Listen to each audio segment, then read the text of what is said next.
like to talk about tips and tricks for fixation and immobilization for head and neck patient cancer during CT simulation process and treatment delivery.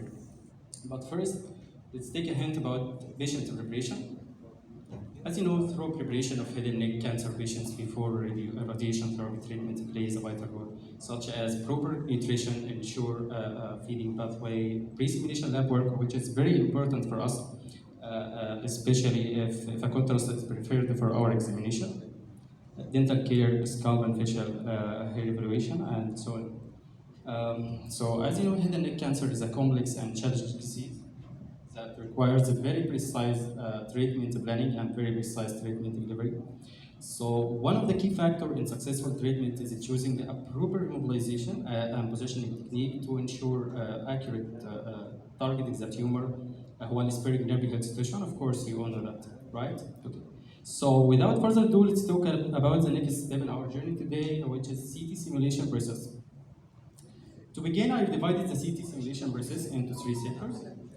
First, and in my perspective, one of the most important steps in successful treatment is CT simulation workflow reading, and this is because radiotherapist can get many answers to his questions during reading this sheet, which is, by the way, the main link between him and what the physician needs for his patient to ensure patient fixation and reversibility every session. For example, which interest radiotherapist will prefer to use for his patient is going to be treated with IMRT technique to ensure patient's neck extension is sufficient to avoid radiation side effects such as rostomia, which is expected to occur when the anterior beam radiation beam irradiates the mucosa of the oral cavity. Or if the patient will be treated with radiconformal radiotherapy, so radiotherapist will satisfy placing the neck in its natural position while keeping the spinal cord straight, except in parotid gland tumors and heavy neck irradiation.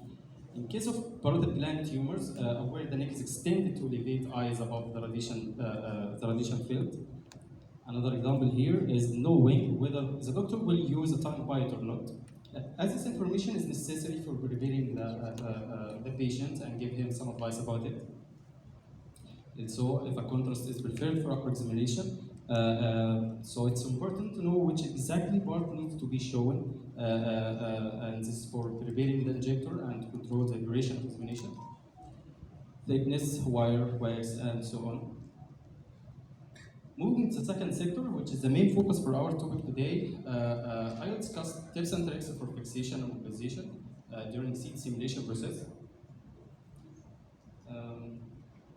The paper I choose as a reference for our topic today is titled by Estro Acrob Guidelines for Positioning, Immobilization, and Position Verification of Head and Neck Patients for Radiation Therapists. As a radiotherapist, I have chosen the most important points during this paper, which were based on a survey conducted across Europe and then translated into many languages. These guidelines have become very essential for any radiotherapist who want to get very precise fixation and immobilization for head and neck cancer patients. First point, it's to ensure, it is necessary to ensure patients is so comfortable during the treatment, during placing the mask on him, and this is to avoid any gaps that may occur due to muscle spasm caused by patients' anxiety at the beginning of the procedure and then relax at the end of the procedure or during treatment session. And I think my colleagues did with me in this point. We can see the difference in anatomical structures while matching the patient's full view. Okay, especially in first session. By asking the patient to remove their shoes before the procedure, radiotherapists can ensure that patients' feet are properly and anatomically positioned without any rotation or tilt. Small details, but with high efficacy. Big difference. Speaking of prevention, patients' rotation or tilt, it's important to keep the sagittal laser in mind, as this laser provides the patient symmetrically from the nasal septum, from his pubes, which ensuring very precise positioning for treatment. Radiotherapist should be aware of the diagnosis and of the patient and the likely beam arrangement when selecting the most appropriate neck position. And it's necessary to avoid and it's necessary while choosing a headrest to be of a high quality. And this to avoid this drop, which may affect the treatment plan.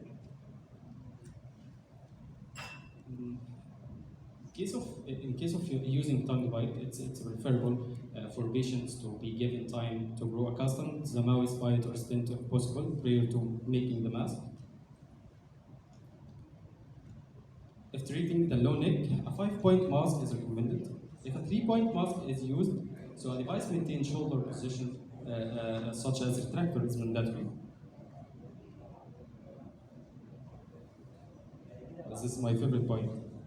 They recommend a 3 radiotherapist for one mask. One mask of 4 or 5 points anyway, but is it over to be 3 radiotherapists for one mask? I guess not applicable. At least 2. Of course.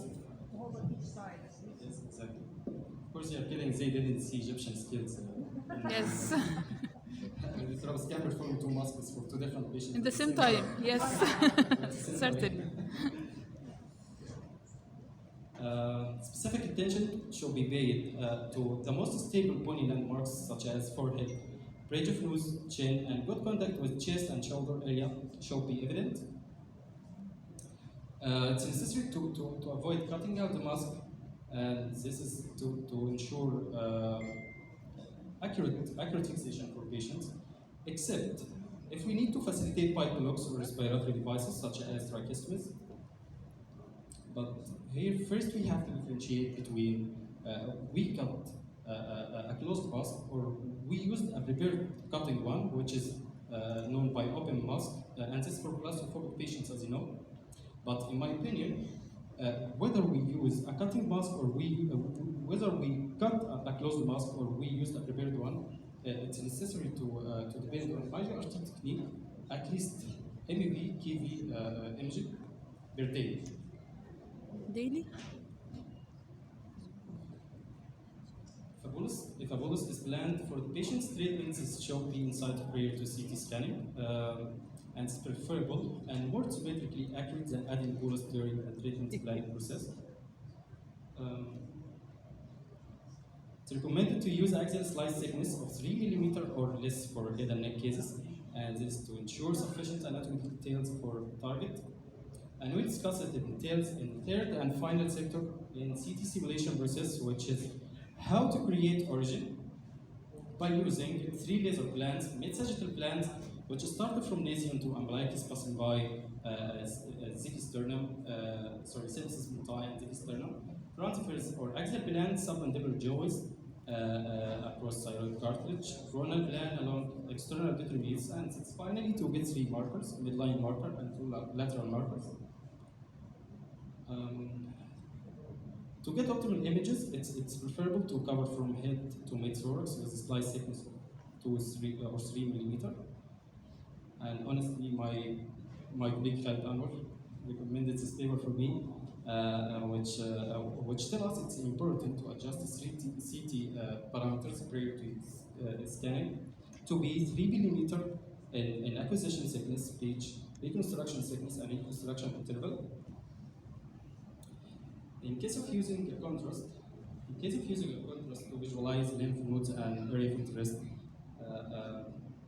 technically it's hard to give you a standard time to get optimal images with contrast, but of course, as it's very dependent on individual patient, the part needs to be shown and the machine speed itself.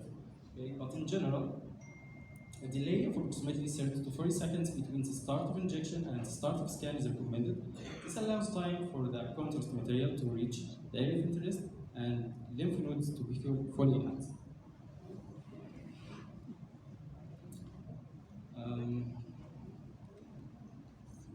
Third step, it's important for any radiotherapist to know the important role of IGRT which any physician depending on it during the contouring.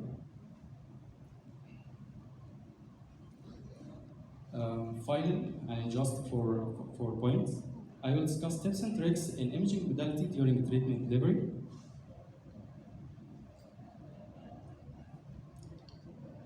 Other than what's known that planar MEV imaging, using planar MEV imaging isn't preferred than planar KV imaging. This paper that we mentioned before said that 109 radiotherapists voted to planar MEV imaging than using planar KV imaging in head and neck cancer verification. As image quality using orthogonal planar MEV imaging is sufficient for head and neck matching, but images should be acquired with the lowest energy for improved contrast, and they recommended to be 2 or 5 units.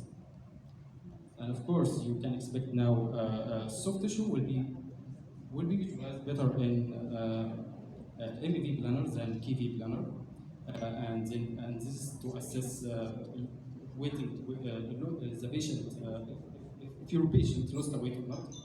And then you can then you can ensure by CBCT to take a decision if he need adaptive or not.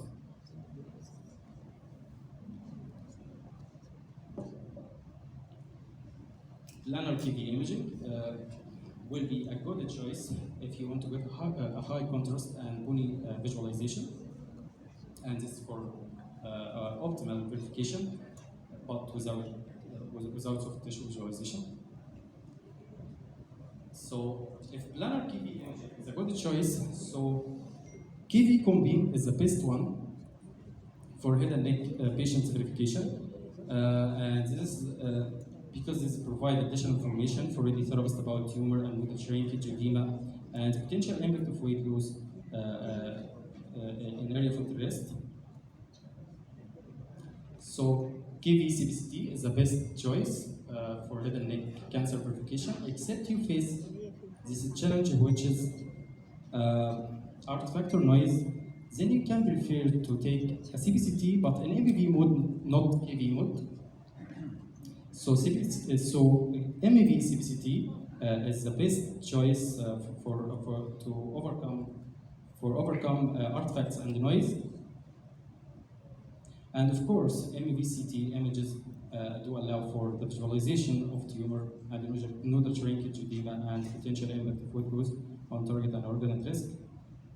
That was all, and thank you.